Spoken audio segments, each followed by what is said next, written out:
Okay, so our story starts at a thrift store, about a half hour from me, and it was a Thursday afternoon. I was with my boys.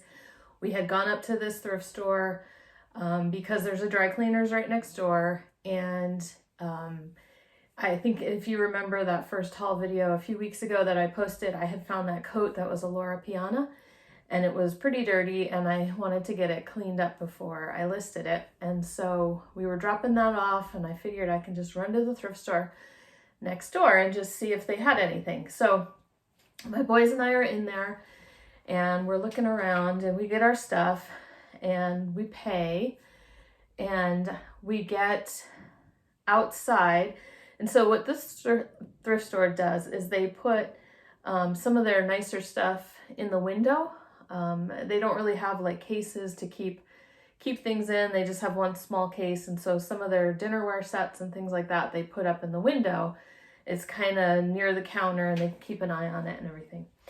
So we leave, and I look in the window because I hadn't taken a look while I was inside the store, and I see this really nice, this beautiful white dinnerware set. And I was like, that looks kind of interesting. And so I told my boys, hold on, wait here. And I run back inside. I go past the cashier lady, and I'm like, sorry, I just have to look at something. And I take a look at it, and I flip one of the pieces over, and it just said Castleton, China, but it said made in the USA. Sorry about that noise. I am down in the basement, so I'm with all the pipes and everything. Hopefully that won't happen again. Anyway, so I saw Castleton, China. I'm like, okay, that doesn't mean anything to me. I know it's vintage. It's very mid-century looking. Made in the USA is always a good thing, but it's dinnerware. It's breakable. I'm like, it's a big set. I'm like, do I want to bother?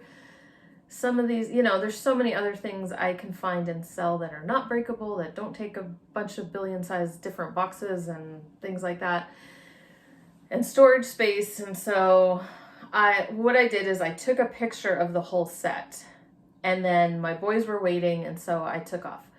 So we go home, and so later on that afternoon, I'm looking through my pictures, and I think, okay, what was the name of that company that made that dinnerware? And I couldn't remember. It was like, it started with a C, and that's all I could remember. And so my picture of I'm sure I've put the picture up here before or a couple times, but what I did is I ended up zeroing in on the coffee pot because it kind of had a very distinct shape, actually. I will show it to you right now. Okay, so it had a very distinct shape. Some of you mid-century people might even already know exactly what it is that I found. And so I zeroed in on that, I cropped in on it, and I used Google Lens to try to identify it. And so I get a result fairly quickly, and oh my goodness, Eva Ziesel's name pops up in connection with this Castleton dinnerware. And I almost died because Eva Ziesel is a very well-known and respected artist, designer, mid-century. I've sold some of her pieces before. It was for the China company Hallcraft, and I did really well with those. There's a big demand for those pieces, and so I know the name Eva Ziesel, but I didn't know about this connection with Castleton. Now I do. So I text my husband. He's working in the same town. In fact, when we went to the thrift store, we popped in and said hi to him. And I said, look, this was at the thrift store. And I show him the picture of the set. And I'm like, I had started looking up comps, and the coffee pot in the past had sold for like $125. So I tell him, I said, I don't know if you've got time or anything like that. So if you want to, swing by, it's worth $125, just so you know. I said, I don't know I didn't look at prices when I was there, so I don't know if they're just asking a crazy amount and if it'd be worth your time or whatever. So I just kind of left it with him. And then the same time I'm still researching and I'm looking at the different pieces that were there, and it was like plates and dinner plates. You know, the resale wasn't super great on that. And I did remember, I think they were asking $5 a plate on that, and it just wasn't worth the bubble wrap and the time and the storage and all that kind of stuff. So I was like, no, the plates are not so interesting, but the coffee pot might be worth it. And everything at least was priced separately, so I didn't have to buy the whole set. So another piece that I saw when I was researching, as I was just kind of searching listings on WorthPoint for this pattern, it's actually called Museum White. And that's what it is under like replacements. And so I'm researching on WorthPoint and I'm looking at different prices for the different pieces, and I'm like, that teapot is not really showing up anywhere. So I add that to my search list, and here's a picture of the teapot. And I look at this teapot and I find a few results on WorthPoint, and oh my goodness, the teapot has sold for $600 several times. You know, sometimes a little less than that, but it's just not an easy piece to find. Okay, and I'm going to show you the mark on the bottom so you can see the Castleton mark right there. And so I text my husband again and I'm like, I'm just saying the teapot is worth $600. You know, I might not get 600, but if I get 400 or 500, that'll be amazing, right? So I just was like, you know, I'm just letting you know. And so he wanted to. It's complicated. He's got his truck, he's got his trailer. Parking at the thrift store, it's not easy. So it's not just like a quick run over there and grab the stuff and then go back and keep working. So he was going to hit it on his way home. Well, he worked longer and the thrift store actually closes fairly early. And so he got home and he's like, no, I didn't get, you know, it was closed by the time I went past it. And I was like, no problem. I had already told my boys, and the boys were like, we're going back first thing when they open tomorrow. They got really excited about it. Okay, guys, is it still going to be there? I hope so. It's the moment of truth. Here comes the window. Oh, it's still there. Yay! Let's go see. So that's what we did. So the next morning, the boys and I headed to the thrift store. I had a good feeling that the pieces would still be there, only because I'm in Montana and the emphasis is on Western and rustic and that kind of decor and design. And mid-century definitely does not get a whole lot of attention. You can find pieces and there's not a lot of competition for them, which is nice. You don't find a ton of mid-century out here, but the pieces that you do, you know, people aren't generally looking for them. So, but I was still curious, how much was the set gonna cost? I knew I was coming home with the teapot no matter what. But one thing, if you can see, it's kind of dirty right here, and I could only see in the picture that I took. I wasn't sure if that was damage or what, so it just turns out it's Scotch tape to keep the lid on, and somebody, you know, their fingers were dirty from newspaper or something like that, so that's fine. So I haven't listed anything yet. I wanted to show you guys first. I'll show you the pieces in a second that I ended up getting, because I didn't get the dinner plates or the other plates. I thought about going back on half price day and just kind of, I don't know if that would be worth it, just to have more of a set. But anyway, it was exciting. So I just wanted to tell you a little bit more about this set, okay, and what the big deal is, and why does this teapot sell for $600? Why does that coffee pot sell for $125 or whatever? So here's the story. So Castleton, I did some research and I found a website that did a lovely, lovely job explaining the whole story. And I'm going to link that website below so that you guys can take a look at it too. And because I'm only going to give you the highlights, and there's so much more. There's history of Eva Ziesel herself and all these different things. So I think if you're interested in that kind of thing, it's a really nice write-up about it. So what happened was, okay, so 1942, Castleton wanted to do some modern looking dinnerware. And they wanted, like, the first in the United States. They wanted to have what they call the first modern dinnerware, and they wanted it to be worthy of a exhibit at the Museum of Modern Art, or MoMA. And that was the other thing I saw and another reason it's called Museum White. But I saw when I was doing that first research, and I was like, I saw the name Eva Ziesel, and then I saw the name MoMA, and I was like, oh my goodness, that's why it's expensive. So Museum of Modern Art. So Castleton wants to do this. They want to have an exhibit that they, something that they can put in an exhibit at the Museum of Modern Art. So somebody recommends Eva Ziesel to them. So they're like, okay, let's do it. So she does it. She makes a dinnerware set. There was like 25 different shapes, and she did all sorts of things that hadn't been done in fancy dinnerware before.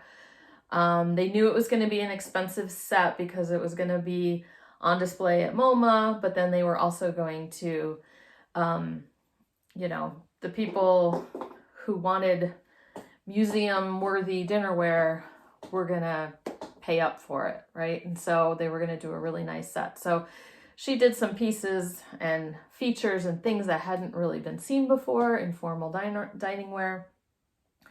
So it was all finished in 1943, but then there was the war. So the exhibit at MoMA didn't happen until 1946. Sorry, I gotta remember to look at the camera and not at myself. So in 1946, there was an exhibit called New Shapes in Modern Dinnerware, designed by Eva Ziesel. And it was actually the very first one-woman show or one-woman exhibit at the Museum of Modern Art, which is kind of cool.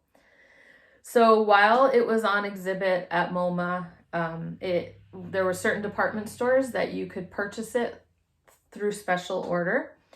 Now, what the article there said was that it took 3 years for it actually to get into full production.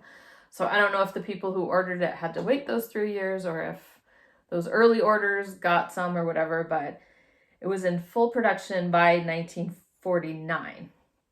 Now, what's interesting is production of this continued all the way until the late 70s. So for 40 years, it was available, but it was expensive. So when it was being mass produced, there were some pieces that she made, some little pieces. I saw like a bouillon cup or something like that. So of those 25 pieces that she originally did, not all of them made it into full production. So I'm sure those would be impossible to find, or just, maybe totally impossible. But it was very difficult to produce, and you can look in the article and see the reasons behind that, the technical reasons behind that. So it was very difficult to produce, which meant it was very expensive. So back in the day, a service for 12 was $300. And so the article did 2020, it did an equivalent. So that would be like paying $3,280 for a service for 12 for this dinnerware. So the fact that this dinnerware ended up in a little town in Montana, it just blows my mind.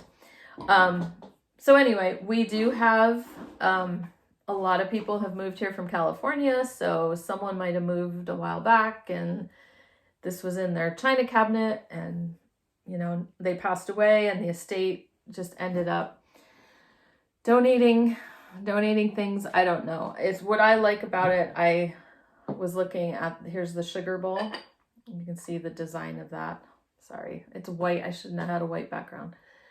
I love the handle. They're very modernist looking, but there's still traces of sugar in it. And so I just think that's cool because that means somebody used it and loved it, right? So I got sugar bowl with lid. I got the little creamer. I'll hold it like this so you can see the handle. It's just such an amazing design. I got 7 cups and saucers.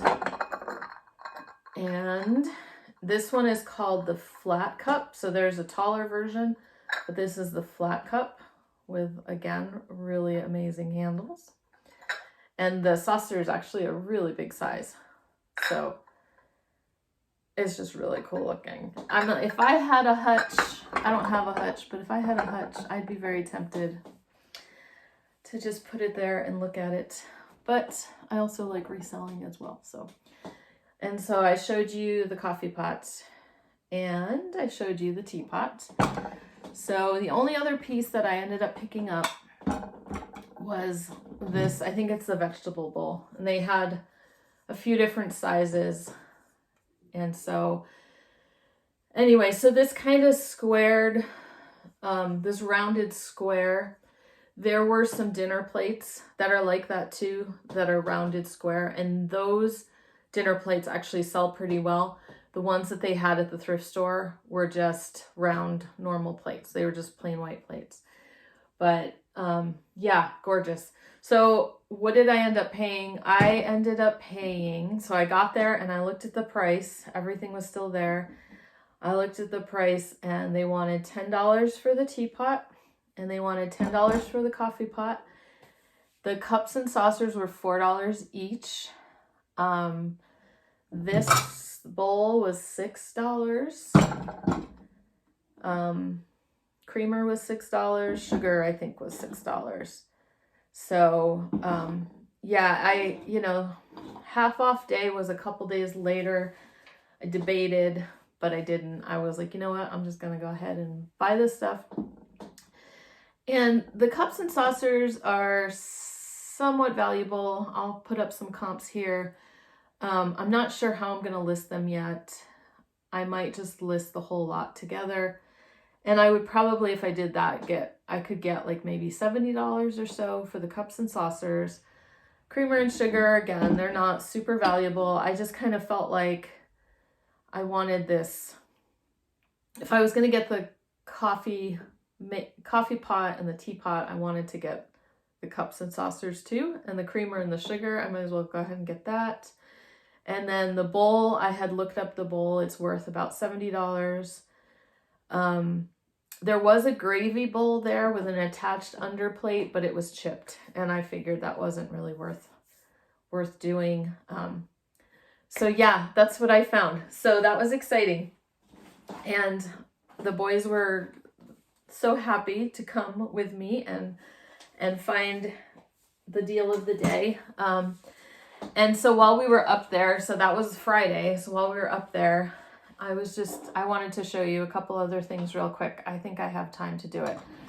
My internet's not so great, so I was trying to avoid having super long videos because uploading them to YouTube takes quite a while.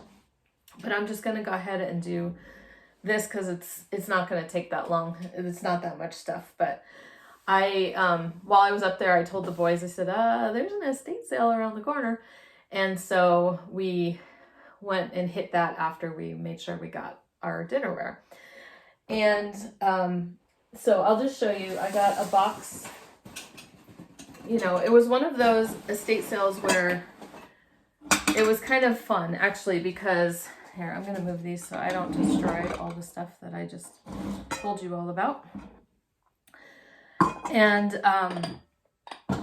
anyway, it was one of those where you just go into the house and the guy was like, just grab a box, put stuff in it, and I'll make sure you go home with it. So he was just trying to clear the house. And so nothing was priced, and we just kind of went through and picked through some things and did that. So that was fine. It was kind of fun.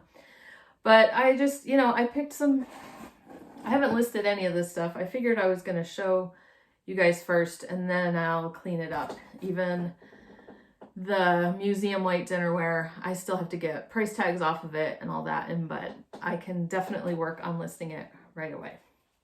I haven't decided if it's going on Ruby Lane or if it's going on eBay. I'm not sure about that one yet, so I will think about it.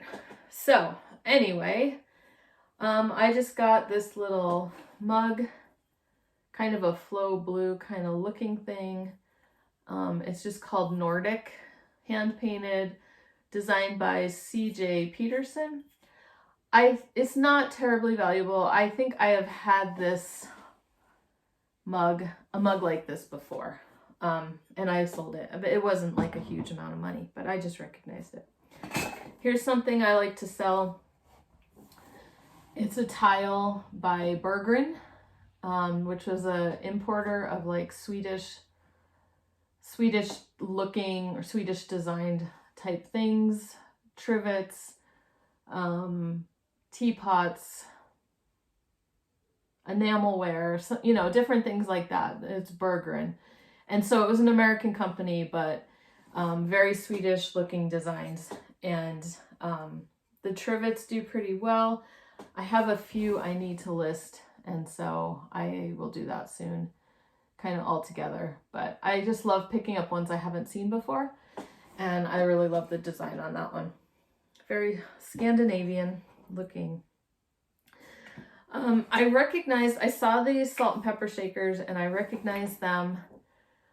2 different heights, and they do have stoppers, which are in kind of rough shape. There's a little bit of like staining there.